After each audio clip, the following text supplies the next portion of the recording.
Welcome to episode 7 of Chats. Today we are talking about Christmas. Christmas! I'm Corbin. I'm Sarah. Yes, and this will be a lengthy discussion about all things Christmas season. Well, there's so much to talk about. When you talk about, like when you first came to me and said you wanted to talk about Christmas, like you can go in a lot of different directions with that topic. So what did you have in mind? Well, I have a lot of numbers. You have a lot of numbers just about the holiday season and stuff that a lot of people I find always talk about and either complain or debate about Christmas stuff, but they never truly find out the specifics of it. So that's a little hook, line, and sinker for everyone listening, maybe. Right. I found some interesting stuff I didn't know beforehand.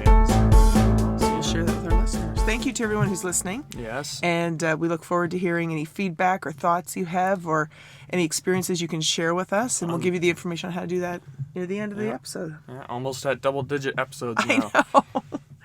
The little podcast that could. Yes. So, I think you said you have more of the numbers / statistics. Well, I've got some Canadian stats. So from cbc.ca, in 2018, 63% of shopping was done in stores rather than online, which I found interesting because I think, especially when we talk about consumerism around the holidays, I think a lot of people just assume that it's online shopping. Well, especially with some of the weather, depending on the winter. Yeah. You'd think that, people would be rather staying indoors and maybe getting more online. But on the other hand, the weather could also affect the shipping of the product as well. So, yeah. Well, I also figure there's the situation as far as for online promotions like Black Friday, Cyber Monday. Those are huge for getting people excited about online shopping. But I just thought that was interesting. So still a good majority of the shopping that is being done is still at brick and mortar stores. So that's encouraging. Oh, that's good. But when you talk about, and one of the things we discussed before we did the episode was, sat down for the episode rather, is the consumerism of it and how it seems to be about gift giving. And it's more and more every year, and this is not a new topic. But as of 2017, Canadians, according to Stats Canada, were spending $19 billion, so billion with a B. And that's just the major retailers that were reporting at that time. Yeah. So that's not including, your mom and pop shops or your smaller boutique-y type stores. Yeah. So what that $19 billion breaks down to is $4.9 billion in food and beverages. Jeez. Which is not surprising because it's a big time for celebrations, and food is usually the center of a lot of those celebrations. Then you have $1.3 billion in health and personal care products, which I thought was interesting. I just didn't think it would be that much. No. But anyway, I'll get to the point of that at the end. $2.5 billion is in clothing, footwear, and accessories, which makes sense. $3.5 billion, this is weird, is furniture, appliances, and electronics. Now, I realize electronics are going to be a little more expensive, but furniture and appliances? Yeah. I don't know anyone who'd want to be lugging or moving, appliances into their houses. Well, I don't know a lot of people giving appliances as gifts either. Like, I don't. Well, I think that's what I'm going to get to at the end. But I do know, like, with people saying, we're hosting Christmas and we're going to replace the old fridge, have a better fridge. I can see that. But $1.1 billion has been spent or was spent in sporting goods. That's fair. I can see that. And $1.6 billion was spent in automotive and household fuels.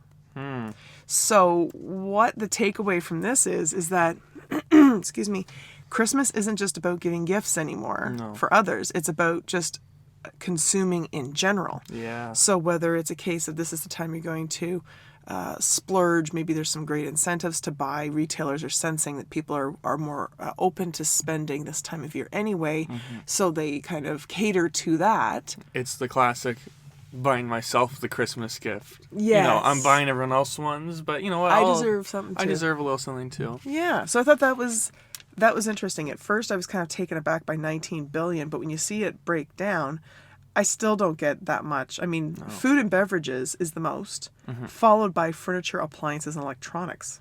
That's crazy. Yeah. Well, even though I foolishly looked up all the American stats. So Mom it's relevant. It's relevant. Yeah. Well, it doesn't hold Canada doesn't hold a candle to the Americans. The only thing that's different about ours is that they added the travel, so not flying places, but just driving, Fuel and okay. fuel and stuff like that. And in 2018, they spent $721 billion on gifts, decor, and travel and food during the holiday season in 2018. Isn't that crazy? Yeah. So That's a lot of money. I know there's a lot of billions with Canada, but I don't think they broke... Not hundreds of billions. Yeah, not even close to hundreds of billions. No, the whole thing was like 20 billion, 19 billion total. So. And there's it goes up 9% every year in America. Mm-hmm. So I think they're projected, because last year was 720 billion. Mm-hmm. I think this year is projected to be 722 billion, around that. So it's easily the most money spent for any holiday. Oh yeah, easily, by far. So and that's where it brings that conversation around to, why do you do this? Am I still enjoying Christmas the way I did? Is it just about the gifts or the money or the running around? And it's a fair comment, because I think for a lot of people that's what is the big stressor about Christmas. Yeah. And it takes away from what their meaning of Christmas is. And I think that's a good point to bring up, is the meaning of Christmas is different for everyone. Yeah.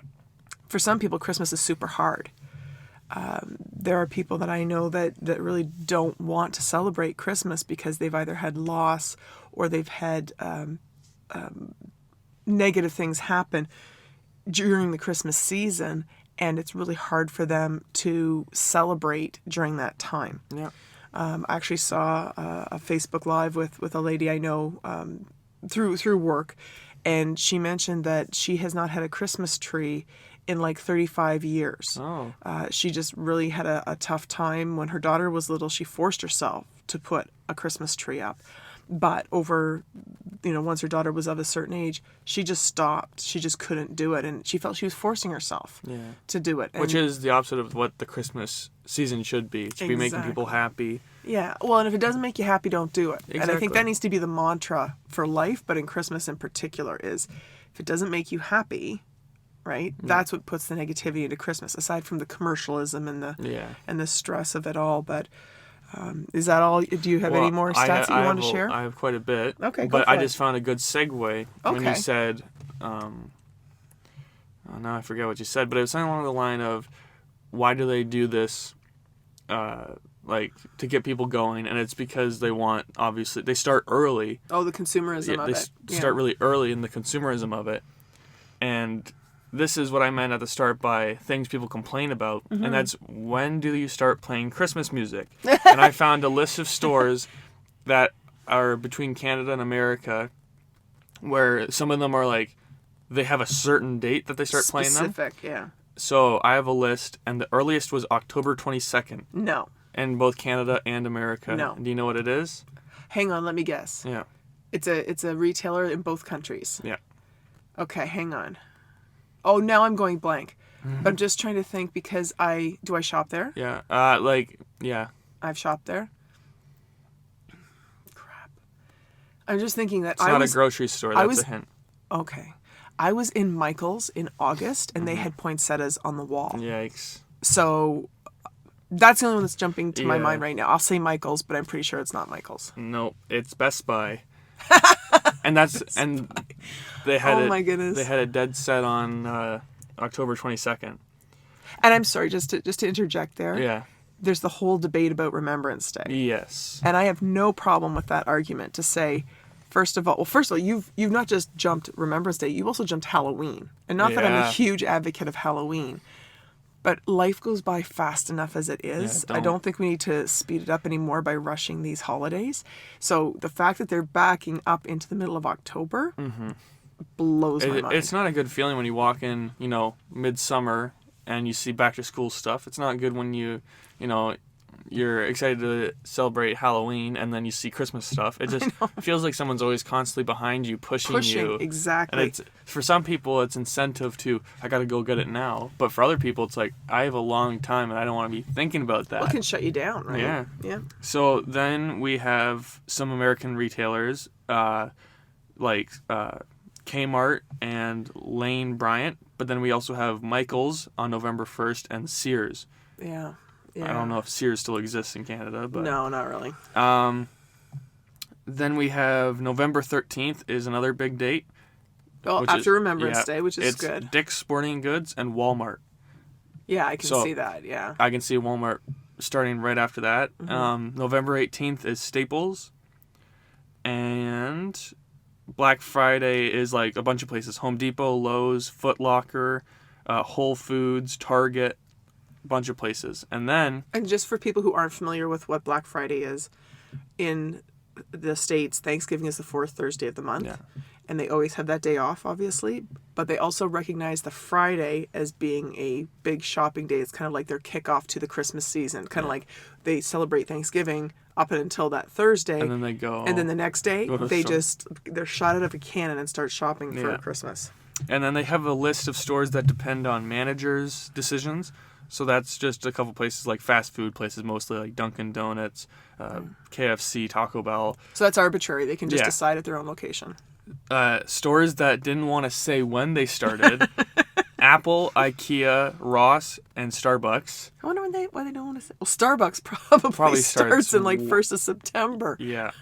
And then stores that don't play music, Costco and stuff like that, obviously. Yeah. So I think November 13th would be the earliest for me. I think so too, yeah. But, I agree. And you can tell that Walmart, like the giant of all grocery store type places. And retailers in general. Yeah.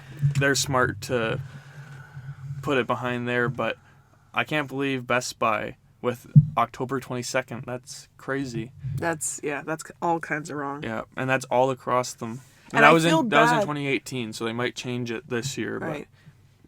But I feel bad for the employees of those stores. Yeah. Because if you have to work an 8-hour shift listening to Jingle Bells from October until December, that's got to wear on you. I mean, it cannot be good for your mental health to be continuously feeling like you have to be up, or if you're not personally in that space yet to celebrate Christmas, or if you find Christmas hard, that's going to be a real...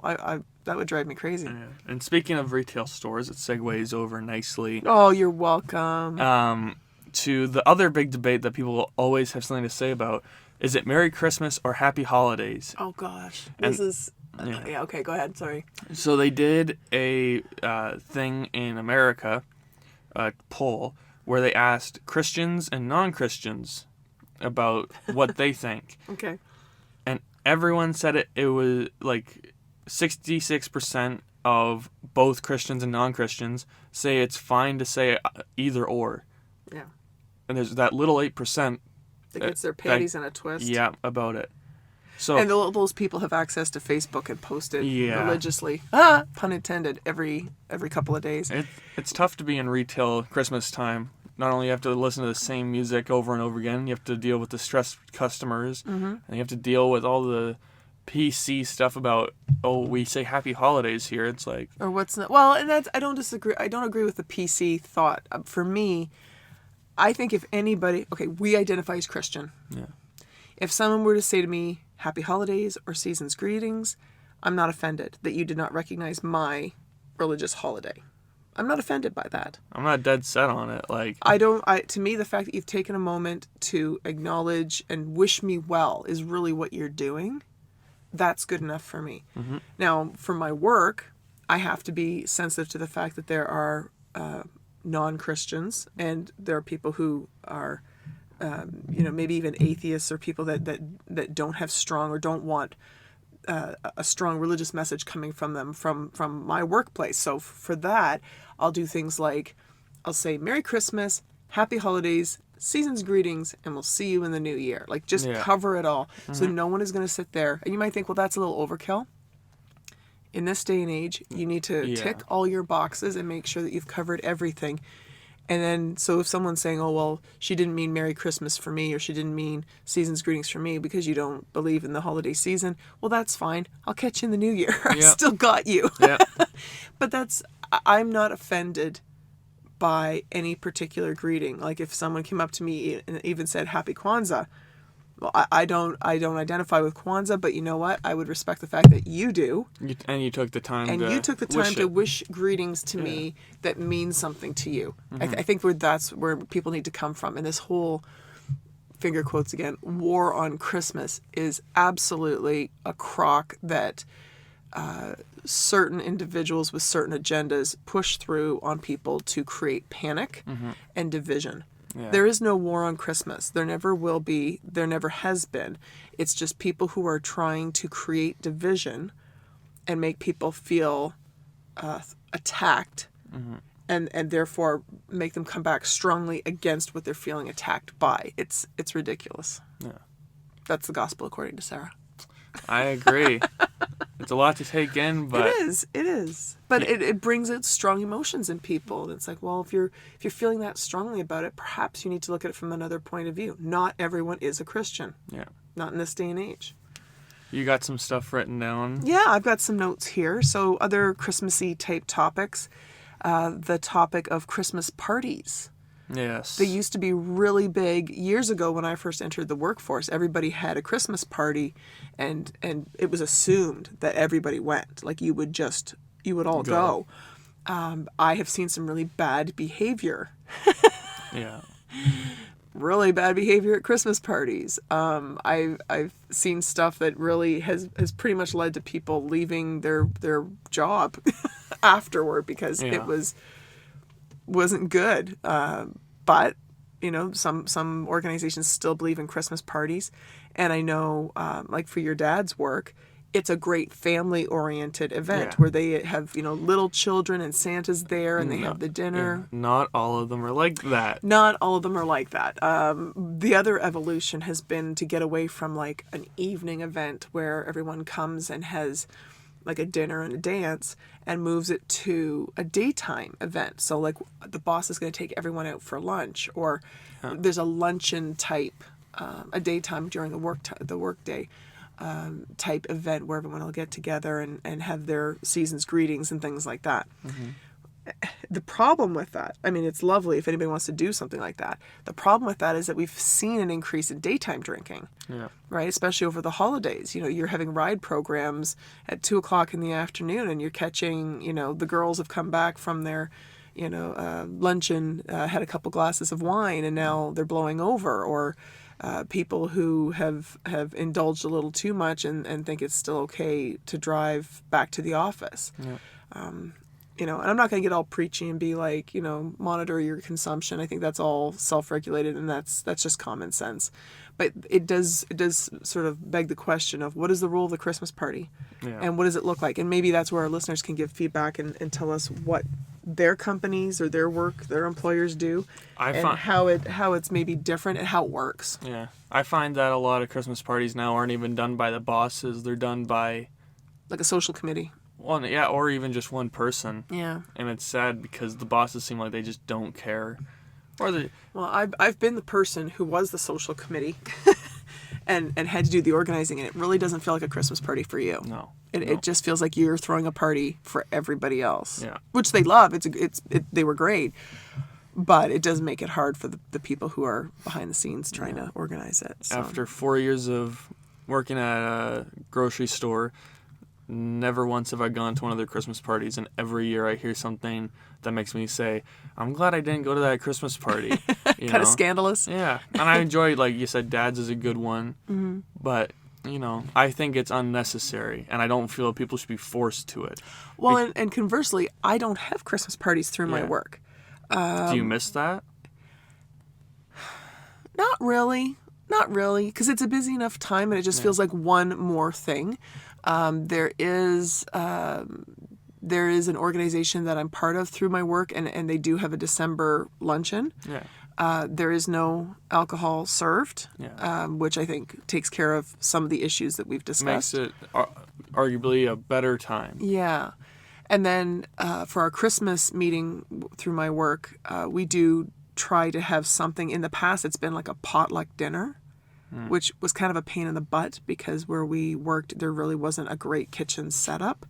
And to try and go to work and still have food, I was like up the night before prepping and getting something together to take to the potluck. Mm-hmm. So that's not happening this year. They've actually decided to get a caterer this year, which was nice. But again, there's not going to be alcohol. It's incorporated into work. Like it's actually a meeting in our AGM. Yeah. So it's not going to be something that should be problematic It's incorporated in. into the work. Yes. Which is there's an interesting segue there too. Gives it meaning. Yeah, moving into the magic of Christmas. Notice the magic of Christmas, and how does that magic actually happen? In our house, that responsibility has fallen primarily to me, and that's my own fault. I'm not slagging my husband. I've always loved Christmas, and I've enjoyed trying to make things special and try to put that little extra into things. So I'm not criticizing him, but let me tell you, when that movie came out, Bad Moms 2, Yeah, you love that movie. I identify with that movie. I could have been the extra character in that movie. But it's true. I think there's a lot of people out there who really put a lot of effort into Christmas, and people don't understand how much work it is. I remember, and this is when we lived at our old house, I remember it. So this would have been like, oh gosh, how old are you? This would have been like 15 years ago. Yeah. And I had been at work all day. I came home that night. And once you guys were in bed, I started wrapping presents. I'd managed to I did not have time to do them kind of piecemeal. And you guys were still young, so there's a lot of stuff I was trying to, creatively hide, because you guys were a little more adventurous with finding Roaming things. around. Well, it was hard to find hiding places. And not that you guys would... I don't think you guys ever found gifts. No. But you just didn't want them to... I didn't want you guys to come across them. Yeah. I can remember wrapping presents from, I'll say, 8 o'clock at night till 3 o'clock in the morning. Oh my God. And I had to get up at 6 because you guys got up early and then go to work the next day. And I'm not trying to be a martyr. No. That's what you That's do. perspective. That's what you do for the magic. Yeah. Can you drop in some Sprinkles into the edit here? All Like, right. Yeah. I'll something try. like that. Hold on. You gotta. There you go. Oh, The he's sprinkles are gonna done. put sprinkles are Sprinkles done. There you go. But it's So it was a lot of work, and not that I hated doing it, and not that I'm trying to wear the martyr crown here, Yeah. but it's just perspective that working full time, trying to create memories, that's what it's about. You want your kids to have this amazing childhood to look back on, and things that they absolutely will revisit over and over and tell their kids about, or tell their partner about, or incorporate it into their own Christmas, or possibly even. Yeah. Exactly. We didn't have a lot of traditions growing up. No, and we didn't have a lot. That segues into the tradition stuff that you want to Sure. talk about. Yeah, well, for there's a question of, well, how do some of these traditions start? Like even going back to the Christmas tree, which is Queen Victoria and her consort Prince Albert, and it was very much a German tradition, and he brought that to England, and then after that, everybody's got a Christmas tree. It was the cool thing to do. That's what the popular people did, and I have a confession to make. Yeah. We now have 3 Christmas trees in our house. I live here. You haven't been to the basement lately? There's one down there too. Jeez Louise. Are they all real? No, 2 are real, and 1 is artificial. The one in the kitchen, that's artificial. Yeah. And that a lot of people get upset about even that. I know. Where it's, you have an artificial tree. And I struggled Is it with fake? that. Or they have a real one and they say, that's so much work.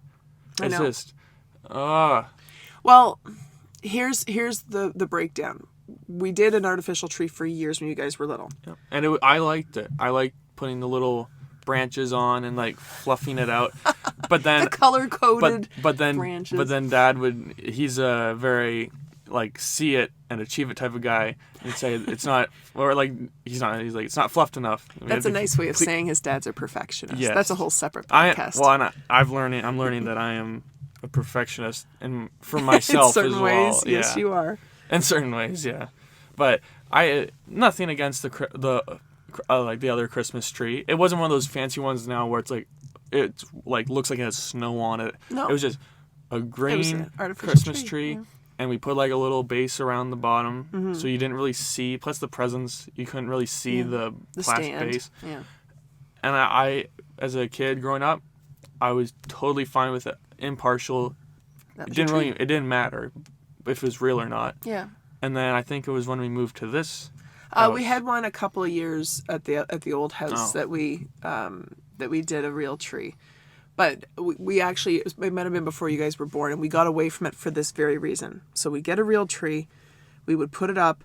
Our living room, it was kind of like a living room kitchen in that house, and our Christmas tree, we would tie it. Well, first of all, we would place it in front of the front door because we never used the front door. Yeah. So it seemed to make sense. You could kind of see it out the big window at the front if it was in front of the front door. So it kind of gave that, decorated look from the outside. It didn't take up any real estate in the room because we didn't, that doorway was in the corner. Mm-hmm.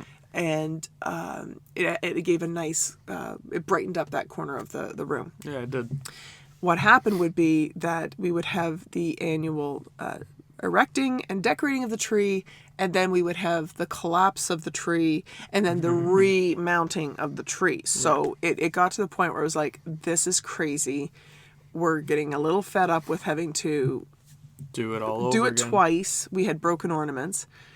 So that's when we kind of said, okay, we're going to go with the artificial tree. Especially with, I guess, like two, as you said, rowdy type kids running around. You don't want the risk of that happening, or... Yeah. Well, or fire, that was a big thing too, making sure you're watering it enough. But anyway, so that's what happened there. And then we came here, and the ceilings were higher, and it was just a little bigger room, and you could get a bigger tree. Yeah. And our tree, the artificial tree, was looking a little rough. It was time. So that was a good opportunity. And I still love the smell of a real tree. It smells great. And it looks so nice, especially like when we had a blue spruce for a couple of years, which was absolutely stunning. So anyway, the reason we this time we bought an artificial tree, it's actually called a pencil tree, so it's much more compact. Yeah. It's about 7.5 feet tall, and it sits across from our gas fireplace in the kitchen dining room area. Yeah. That's the reason why we really decided to do it. Is this tree is going to dry out faster than any other tree. Yeah. Because it's a nice looking tree for like a non-traditional tree. Very nice. Like for being an artificial tree? Yeah. Well, it just not being a traditional, shape. Pyramid type looking thing. It's a very straight up and down look. But there was one year here where the tree fell. Oh my God, yes. My brother wasn't home. It was you, me, and Dad. Was it last year or the year before? Year before. Because last year was a renovation. So oh my God. We were all sitting, and I think Mom and Dad said they were going to bed, and I was going to get up. And I'm sitting. We were just winding down. And I was sitting right beside it in the recliner. Mm-hmm. And this is a big tree too. It was a big tree we got that year. And it was been standing for at least a couple days. No. It was the same day. It was a couple of hours. Oh. It was like we did it in the afternoon. It was like Sunday night. We're winding down. Yeah. You're still watching TV. Well, and everything was fine with it. It didn't shake or anything like that. And then all of a sudden it just crashes down. And not only does the tree hit the side of the chair I'm on and give me a heart attack, it breaks ornaments and water starts brand new ornaments that I had just bought that year. And they look lovely. And the water started coming out of the bucket at the bottom onto our laminate floors because we didn't have the hardwood laminate floors. We didn't have the new floors that are kind of waterproof. Yeah. We had the one where if it gets water on it, turns into popcorn. It's ruined. Yeah. So it was the mad dash before Christmas.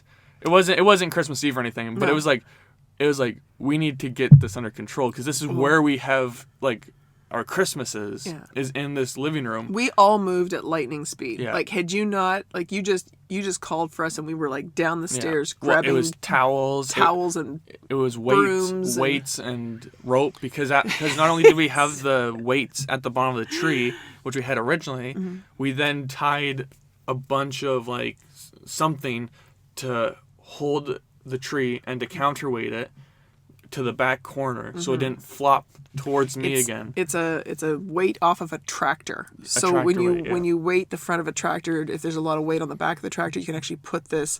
It can attach to the front of a tractor to give it balance. So it's very heavy. Yes, and it worked. It worked, and the error, which I think we all have to wear, is that we all decorated the front 2/3 of the tree. Yes. And we had new ornaments that were a little different shaped, a little bigger, a little heavier. And I will never forget that we've had that poor angel launch across the living room. She literally flew across the living room.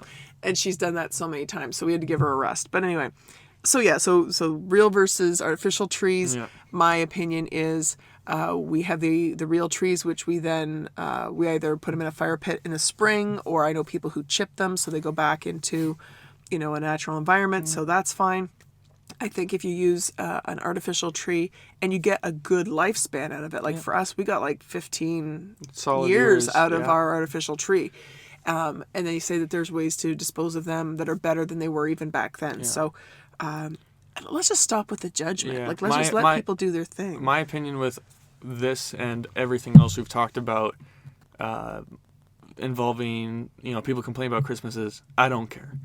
other than when you start planning and talking and selling them Christmas, I don't care. Yeah. So when you talk about traditions, we've kind of touched on that. Old traditions, we've done things as far as, how we host family get-togethers and what we do as a family. And eventually those things change. Like what we did with you guys when you were kids versus what we do with you and your brother now that you are adults. Yeah. We literally had to have a conversation last year, and I don't know if you remember me asking you this, was, what do you like about Christmas? Yeah, Like, I do remember that. what- I don't remember my answer, but which is probably not good. No, it was good. It was good. It was interesting to get your feedback because like both you and your brother said the same thing. It was the most simple things that you said you enjoyed. It wasn't the, being over the top or that you wish something else had happened. It was, at the our low-key house. nature of it. At our house, there's certain things that Santa does when he comes to our house. Yeah. He leaves chocolates on the floor and he puts candy canes on the tree. And I realize different things happen in different houses and maybe he does something different at your house. But for our house, that's what he did. Yeah. And every morning you guys would collect those chocolates and that would be the start of our morning. And we would not have breakfast until we'd open presents. So when it comes to traditions, everybody's traditions are different. And so what Santa does at one house versus what he does at another house, but that's what happened at our house. And I know one of you said that you loved the idea of the chocolates on the floor and gathering those up. And somebody else said that they loved the idea of grabbing their stockings. They were underneath the Christmas tree. Yeah. They were always underneath the Christmas tree. And you guys would go and get them and you'd bring them to our room. And we would sit on our bed and we would rip those stockings apart. And that was always just a nice moment of, before things get crazy, it was like the four of us taking that moment. And even last year, we did it, was sitting on our bed. Yeah. It was fun, having everybody together for just that moment because throughout the year, things are different. Everybody's running in different directions. But that's just and I didn't plan for that to be a tradition. No. That's just a fun thing that people enjoy. We did it at the old house. We do it here. We do it here. So that's a nice thing. And then what do you do when a tradition doesn't work anymore? And I think for me, what that looks like is I've always enjoyed giving gifts. Yeah. I find it exciting. I get something out of it. And I enjoy finding that great gift. And I don't start shopping like in December. I can shop I shop basically year round. There's things that you see in April, I will pick that up. So that for me has never been a problem, but I can see for other people in our world, it's been more of a challenge. So you have people saying, let's not do gifts this year, or let's not exchange gifts, or let's not have a family get together. Not on Christmas, but Christmas Eve or sometime before, when we usually would have one. Yeah. And once again, it might go back to people have a tough time during the holidays. Or, but respect that. You gotta respect it's that. not the same for everybody. And the thing is that you just have, it's like with life, change happens all the time. Go back and listen to episode 1 about change. But change happens, and that, what? It's going to happen. Traditions aren't going to last forever. At least not all of them. I was going to say, not all of them. Some of them will. Yes. And I'll surprise you which ones do, because I know, like I say, I was surprised. Like the stockings. The stockings. Like I could see in the future, I would want to do that with my family. Yeah. So so you don't have to throw out old traditions and stuff like that, like the family getting together. Yeah. But little things like maybe we don't do presents this year, stuff like that. It's little changes, not the big picture stuff. It's just little stuff. I think it's important how you figure that out, too. Yeah. I think for someone to just say, 2 weeks before Christmas, oh, by the way, we're not going to do Christmas on this day, or we're not going to buy gifts or whatever, that makes it very abrupt, and that's a harder transition. Whereas if you have the conversation like at Thanksgiving and say, you know what, we've been thinking about this. And I know I've done this with my sister to say, how are you feeling about how we're doing Christmas? And we've had a good talk. we talked about not doing presents. We talked about doing presents. And for us, we still want to do presents. We've agreed. And I'm just going to out her that she was crazy with Christmas gifts, more so than me. Like she would just like, it was insane. So she has come to the realization where she's like, I need to cut back. She's also in her line of work crazy busy over the Christmas holidays. So I don't blame her for kind of saying, all right, I need to slow things down a little bit. But I think that's where you had that conversation and realize it's not an attack. Everybody's got their own stuff to deal with. So I'm going to be okay with the fact that we're going to change something. And how that conversation goes is important, because I think if you just come out and say, I don't like doing this anymore, that's hard on people. Yeah. That's hard on people. But that's, it could, having a conversation about changing an old tradition could bring about a whole new tradition that might be better or be the one that lasts through another phase of your life. So, and that'd be great to kind of find out from our listeners, what traditions they have that they recommend, or things that they've done that did not work. Yeah. That would be interesting too. But yeah, it's important to make sure it's relevant, because, you look back at your childhood and you think, well, that was a great tradition. Is it something that I want to continue? And just what you just said, moving forward, is it something that's going to mean a lot to you? So yeah, I think that's what takes some of the pressure off people and makes you enjoy the holidays more and help slow it down. Yeah. This year is the first year that I'm taking off the week. Well, I'm going to be done Christmas Day, so Christmas Eve will be my last day at work, and I don't go back to work until January 6th. Yeah, that's awesome. That's the first time I've done that since I was in school. Yeah. And just, again, with the busyness and the activity and the workload, I need it this year. Yeah. And I'm okay with saying that, you know what, I'm crashing out. And I know you asked me, like, what are you going to do? I'm going to read. Yeah. You're gonna do all the things you couldn't do beforehand. I'm going to sleep. Yeah. Hopefully. And for me, entertaining is a big part of the holidays. I love cooking. I love having people in. We're only hosting one Christmas this year, which is a change. There's a change right there. Yeah. Someone else is going to host one side of the family this year. And I got to admit, at first I was really kind of like, well, that sucks. Yeah. I wanted to do that. I was looking forward to it. Is it a lot of work? Yes. Yeah. That's part of it. But it's just the idea too of having memories, and that for me is a gift that I give to people too. That's something that we do for people.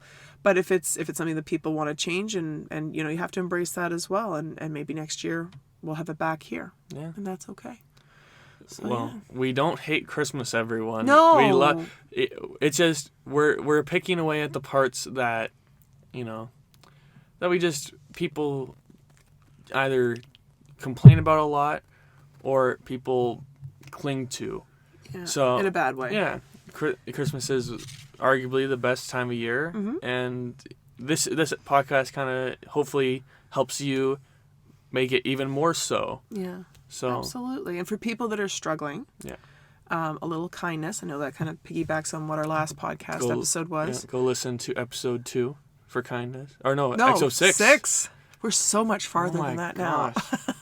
But yeah, if you know someone who's struggling, and I know that because it's not my mom's favorite time of year. She had a lot of loss over the Christmas season. So I don't force Christmas on her. I don't make her do things she doesn't feel like doing. Conversely, Christmas was one of my dad's favorite times of year. So it was a tough clash. Yeah, well, and they made it work. It was fine. But now that Dad's gone, it's that more negative or harder time for her. So I feel like my dad's around more during Christmas. Yeah. I feel that because I remember him decorating and him always enjoying it, and Christmas albums and things like that. So just be sensitive to those people who are maybe struggling right now, and respect the fact that how you feel about Christmas is not necessarily how they feel about Christmas.